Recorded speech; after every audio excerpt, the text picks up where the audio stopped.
day 3. Right now we are going to start with day 3. So what I'm going to do is I'm going to copy this question and then I will be teaching you all.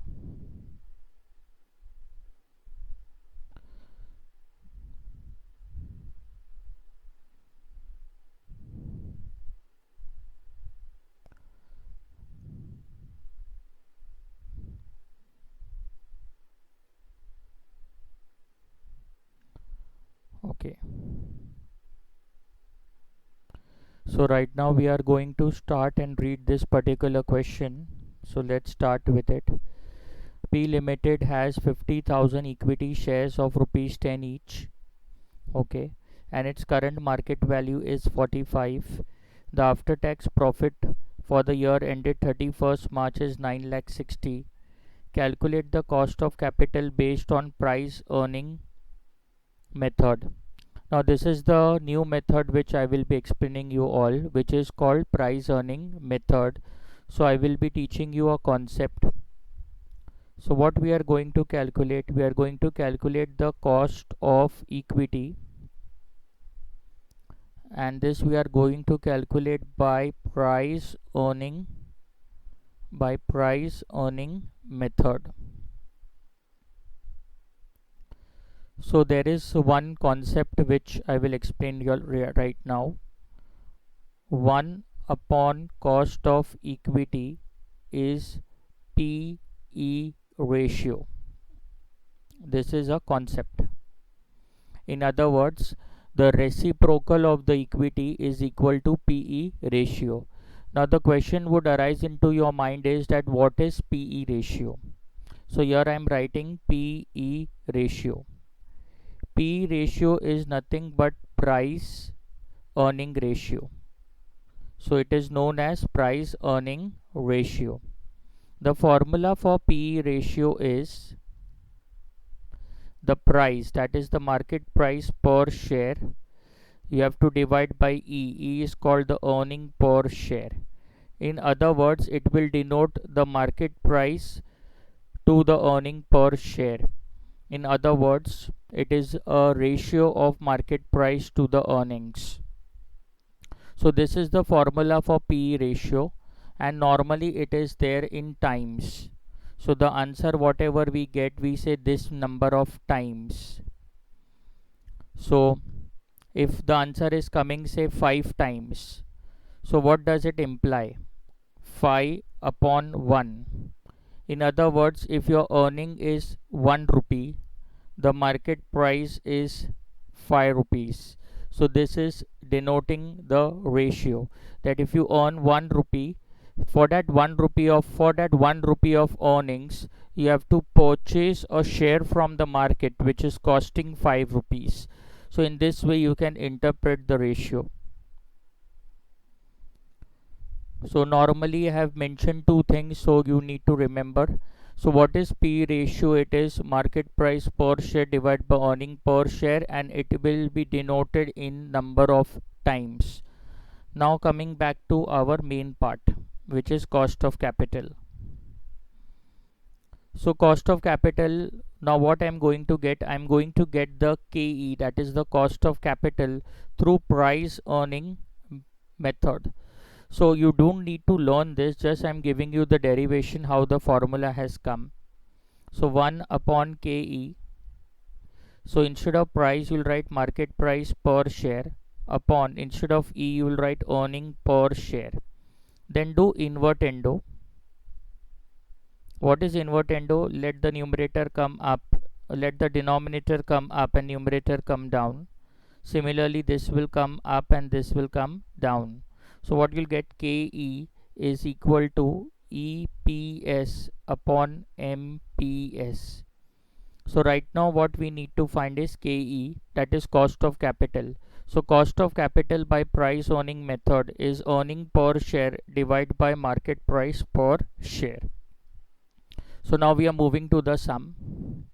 So P Limited has 50,000 equity shares of rupees 10 each. So I can take that the face value is rupees 10.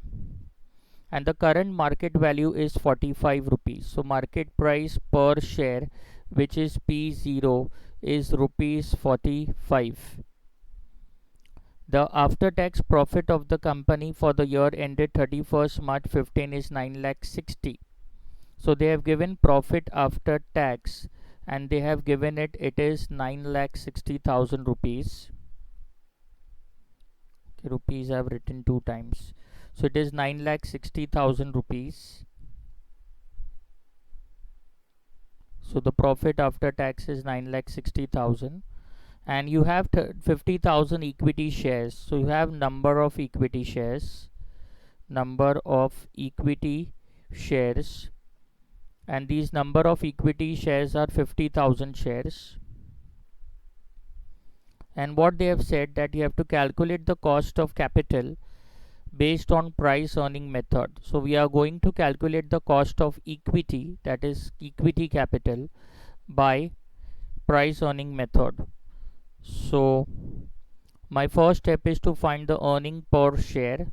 So it's profit after tax minus any preference dividend divide by number of equity shares. So we have to deduct preference dividend, because out of whatever we are going to earn, out of that earnings we are going to give certain percentage of preference dividend, and the remaining earnings will belong to equity shareholders. So from profit after tax you have to deduct preference dividend, and then you have to divide by number of equity shares, so you will get earning per share. Right now there is no preference, there are no preference shares in the question, so the preference dividend will be 0. So I'm putting the formula. Profit after tax is 9 lakh 60. So 9 lakh 60 I will be writing here as profit after tax. Since there are no preference shares, so the preference dividend is 0. And this I will be dividing by number of equity shares. So there are 50,000 equity shares. So in short, I will be getting 9 lakh 60,000 divide by 50,000 shares. So 9 lakh 60 divide by 50,000. So I will be getting 19.20. So 19.20 rupees is my earning per share. Now I am going to find the cost of equity. So I will be writing the cost of equity, and this I will be finding by price earning method,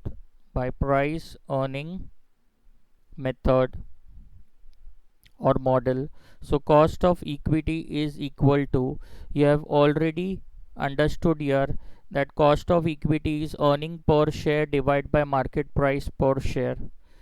So earning per share divided by market price per share, and then the whole thing we will multiply by 100. So the earning per share is 19.20, and the market price per share is 45, and this I'm going to multiply by 100. So 19.20, if I divide by 45 and get the percentage, so I'm going to get 42.67 percentage. So this will be my cost of equity by price earning method. So this is a new concept which you have learned right now.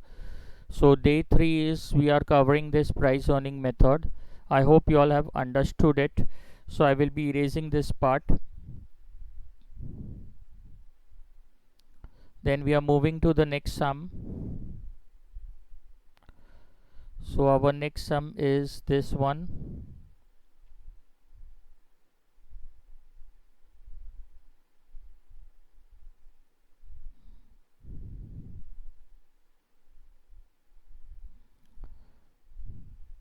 So we are moving to the 8th sum.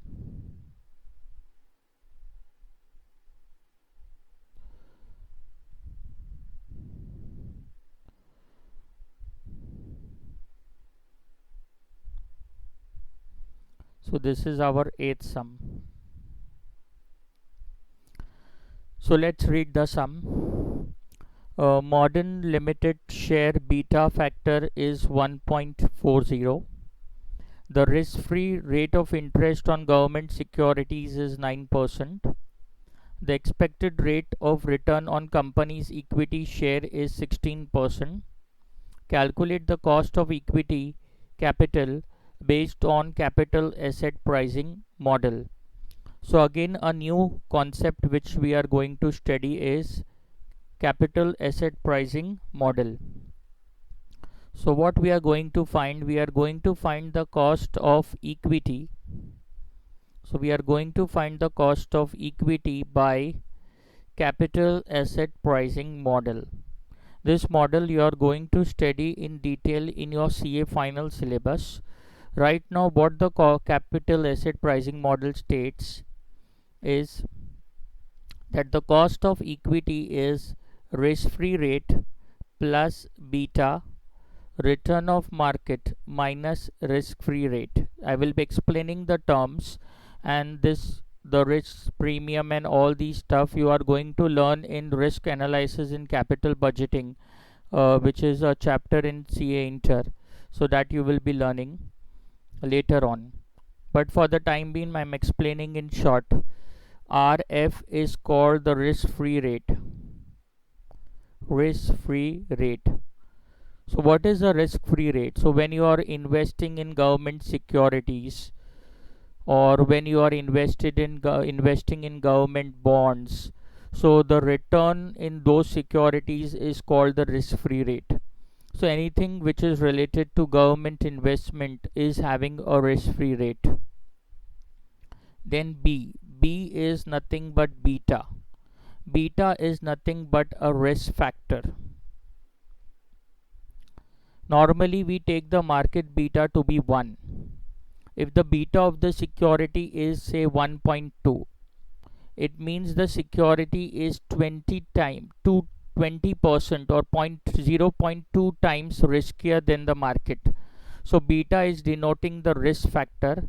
The market beta is taken as 1, and if the security is having a higher beta, it means it is more riskier to buy it, and then the expected returns, that is the cost of equity, will be more for the shareholders since the beta factor is more.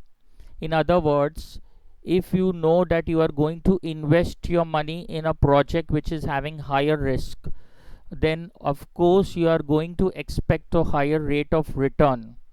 So more the beta, the more is the expectation of equity shareholders to get a higher rate of return. So I hope what I mean to say is that beta is nothing but a risk factor, and the market beta is taken to be 1. This much is relevant for you all. RM is called the return of market. RM is called the return of market. So what the other securities in the market, what the other companies in the market are who are in the same type of business are offering to you is called RM. So RM is called the return of market. Now remember, RM minus RF. RM minus RF is known as risk premium. So RM minus RF is known as risk premium. What is risk premium? For example, the risk-free rate is 10%, and the return of market is 15%. So the difference between the two is 5%. This 5% is called risk premium. So remember the words, RF is the return on government securities, beta is known as the risk factor, and this is the return on government securities. Beta is the risk factor. RM minus RF is known as the risk premium. What is the risk premium? Say in government securities you are earning 10%. The return of the market is 15%. So you are earning more 5%. So this 5% extra above the risk-free rate is known as risk premium. So now we can move to the sum. So what you need to remember is the cost of equity, that is KE. RF is plus beta, return of market minus risk-free rate. So now we are moving to the sum. The modern limited share beta factor is 1.40. So the beta they have given is 1.40. In other words, the market beta is 1. So the beta over here is 1.40, means it is more riskier than the market.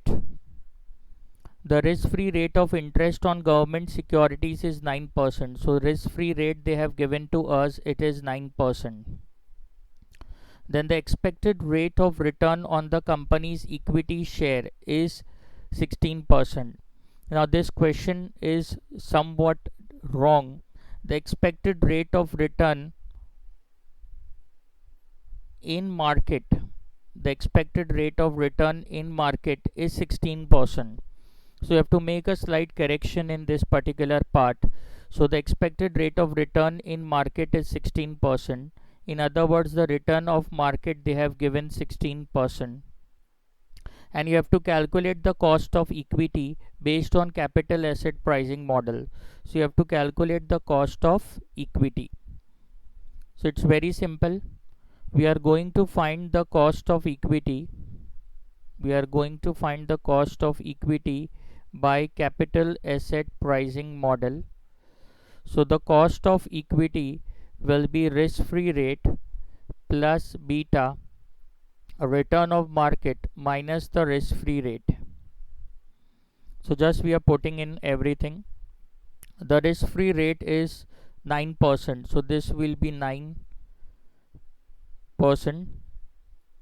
plus the beta. The beta will always be in ratio. So beta is 1.40. Return of market 16. So 16 minus the risk-free rate is 9. The entire will be percentage. So this will be 9% plus 1.40 into 16 minus 9 will give me 7. The entire answer is going to come in percentage.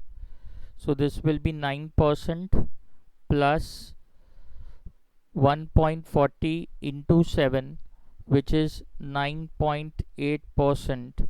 So right now 9 plus 9 point is 18.8%. This is the cost of equity.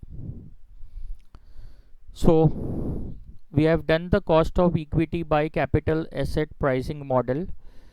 So this is the formula which you need to remember. Again, I am just summarizing for 2 minutes. RF is called the risk-free rate. Beta is called the risk factor. RM is the return which the market is giving to you when you invest in securities of the companies. The return the companies are offering to you is called the return of market, and return of market minus RF, that is RM minus RF together, is called risk premium. And what is the risk premium? Anything above the risk-free rate is called risk premium. So the difference, that is 10 and 15, the difference between these two, 10 and 15, 5% is called as risk premium. So I think I've made myself clear, and now we will be moving to another sum. Okay, so now we are moving to another sum, which is the ninth sum. So ninth sum we will be covering right now. So with this, what has happened, that we have covered the entire concept of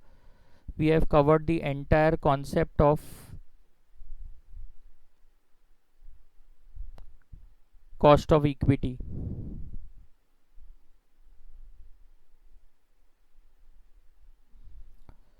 I need to copy this. So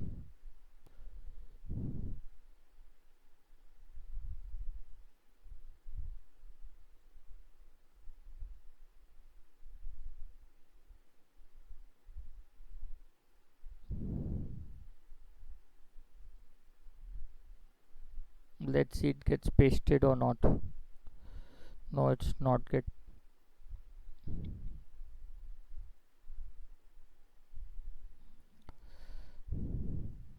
Just bear with me for 2 minutes.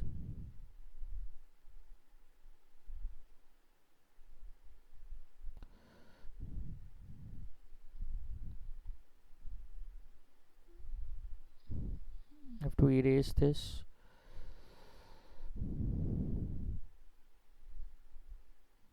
Okay, it has gone up.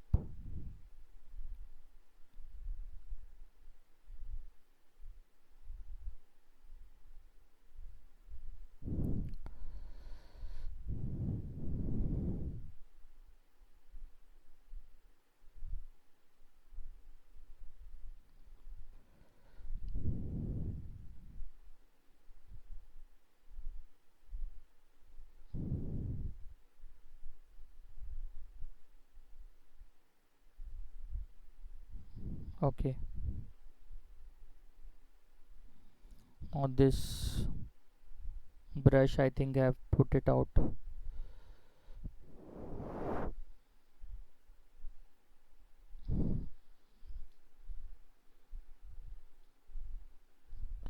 It's not erasing.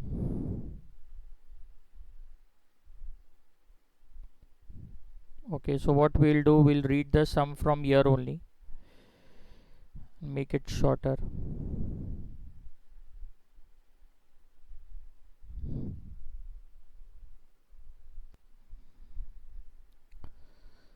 Okay, so I've brought this part here.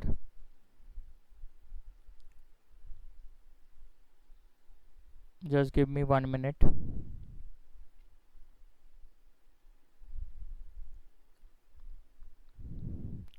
Okay, so now what we are going to study is, now we are going to study the entire sum, and this sum we are going to study by all the four methods, which is dividend yield method, dividend growth method, capital asset pricing, and price earning method or model, you can say. So I'm reading the question. We will put the data, everything. The beta coefficient is 1.2. So beta they have given 1.20. The company has been maintaining a 5% rate of growth in dividends and earnings. Okay, so growth rate they have given 5%, or I can say the growth rate is 0.05. The last dividend paid was 2.40 per share. Now remember, the last dividend means they are talking about last year dividend. So it is D0 which they are talking about. So D0 they have given, which is 2.40. The return on government securities is 10%. It means risk free rate they have given, which is 10%. Then the return on market portfolio is 14%. That means the return of market they have given, which is 14%. Then the current market price of one share is 28. Okay, so they have given the current market price. So P0 they have given, which is 28 rupees. And the earning per share, that is earning per share, they have given 3.90 rupees.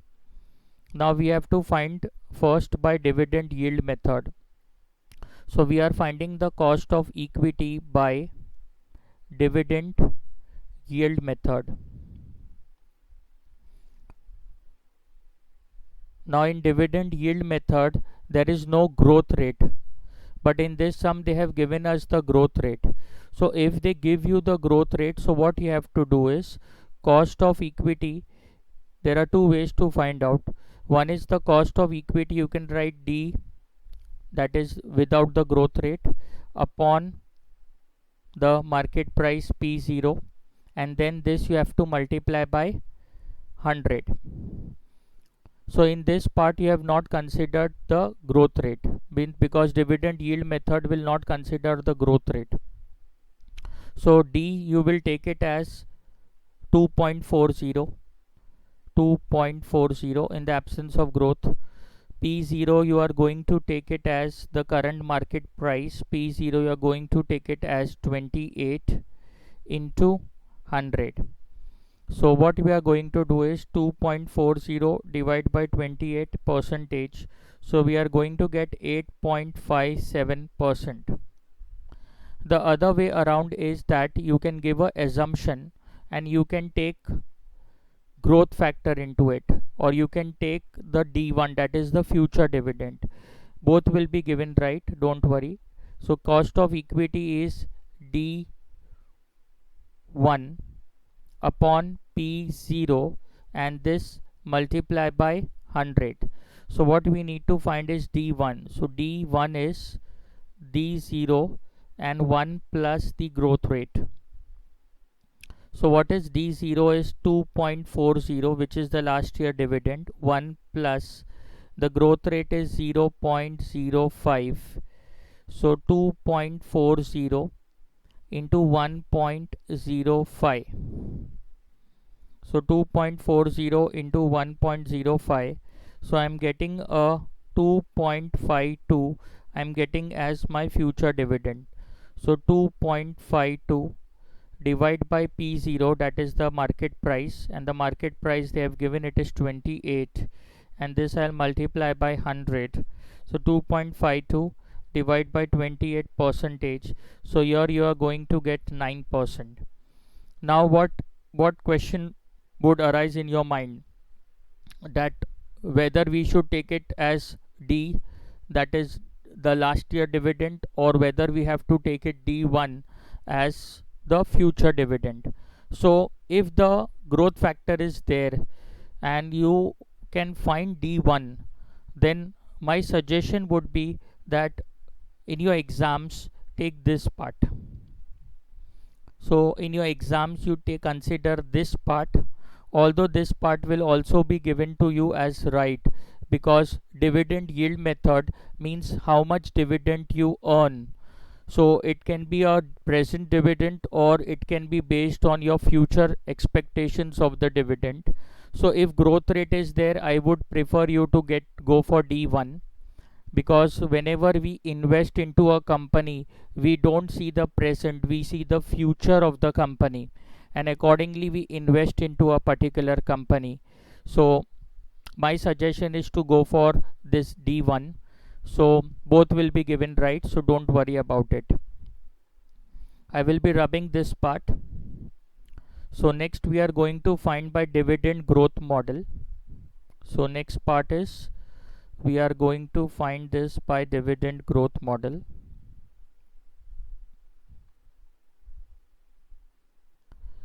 So now we are going to find the cost of equity by dividend growth model. So in dividend growth model, it's very simple, that the cost of equity is your future dividend divided by the market price plus the growth rate, and this you have to multiply by 100. So in this there is no confusion. So there is D1. So D1 is 2.52, which I have calculated here. P0 is the market price, which is 28, plus the growth rate is 0.05, and then we are going to multiply it by 100. So 2.52 divide by 28 plus 0.05 and then percentage. So 2.52 divide by 28 plus 0.05 into 100. So I'm going to get 14%. So my cost of equity will be 14% by dividend growth model. So this we have done it. So I'm rubbing this part. So now we will be going to our next part. Now we are going to find cost of equity by capital asset pricing model. So capital asset pricing model is risk-free rate plus the beta, then return of market minus the risk-free rate. So risk-free rate, how much it is?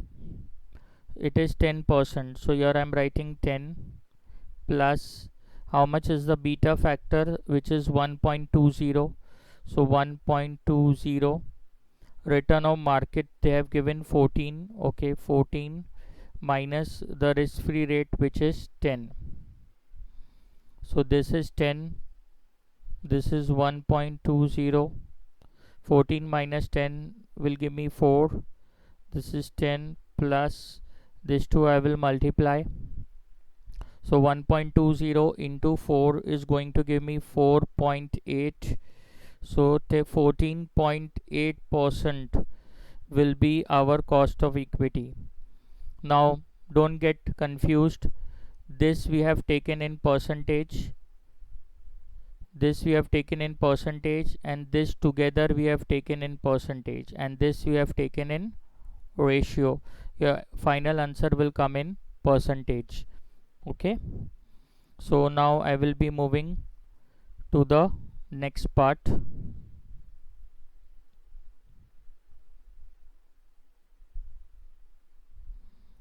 So our next part is by price earning method. So cost of equity by price earning method.